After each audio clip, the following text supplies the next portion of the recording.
lagi gonjang-ganjing kasusnya BCA, katanya gitu menurutnya. Kenapa diobok-obok katanya semua rekeningnya.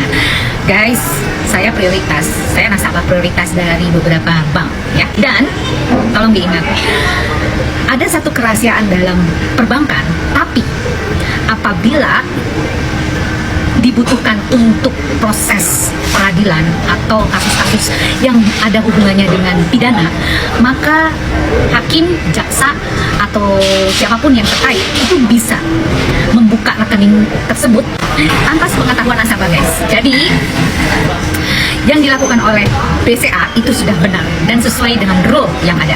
Coba cek lagi ya, ada kok pasalnya, pasal 41 kalau nggak salah. Yuk cermati dengan baik, oke?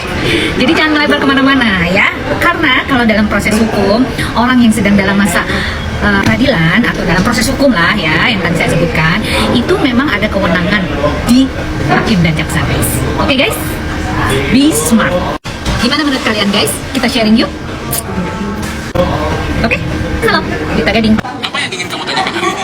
Iya, saya sedang kebingungan karena hari ini ada sidang Nikita Mirzani melawan Reza Gladys, dan tadi ada saksi dari bank yang membuka mutasi rekening Nikita Mirzani tanpa sepengetahuan Nikita Mirzani. Apakah hal itu diperbolehkan? Wah, menarik sekali. Sebenarnya, kerahasiaan informasi nasabah itu dilindungi oleh undang-undang loh. Tapi, ada beberapa situasi di mana informasi itu bisa dibuka. Misalnya untuk kepentingan hukum seperti dalam kasus pidana. Apakah kamu ingin tahu lebih detail tentang aturan hukumnya? Untuk pidana bisa, coba lebih detail untuk ketentuan hukumnya. Tentu. Jadi, dalam kasus pidana, polisi, jaksa, atau hakim bisa meminta izin ke Bank Indonesia untuk membuka informasi rekening bank seseorang. Ini diatur dalam undang-undang perbankan. Mau aku carikan pasal-pasal spesifiknya? Iya, pasal spesifik undang-undang perbankannya, please. Pasal 40 ayat 1 Undang-Undang Nomor 10 Tahun 1998 tentang perbankan menyatakan bahwa bank wajib merahasiakan keterangan nasabah penyimpan dan simpanannya.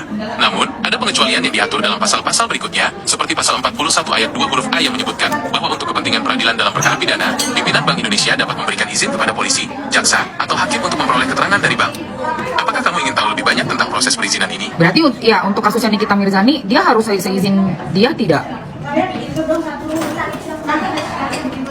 Tidak harus selalu dengan izin Nikita Mirzani. Sesuai Undang-Undang Perbankan, untuk kepentingan hukum seperti dalam kasus pidana, pihak berwenang seperti polisi atau jaksa bisa meminta izin ke Bank Indonesia untuk mengakses informasi rekening bank seseorang, termasuk Nikita Mirzani. Ini dilakukan untuk mencari bukti yang sah dalam proses peradilan. Tapi pasalnya, Kamu ingin tahu lebih banyak? tapi memang pasalnya Nikita Mirzani, pengadilannya Nikita Mirzani itu memangnya, tapi pidana ya, itu untuk pidana. Gue jadinya kok lu. Hai para ternak-ternak, makin banyak juga yang dibayar ya. Sudah dicek loh, hati-hati loh, nanti kamu keciduk mewek. Ampun. Udahlah, kalau memang kita ngefans sama orang ya harus pakai ini, jangan pakai ini. Oke? Salam, Dita Gading.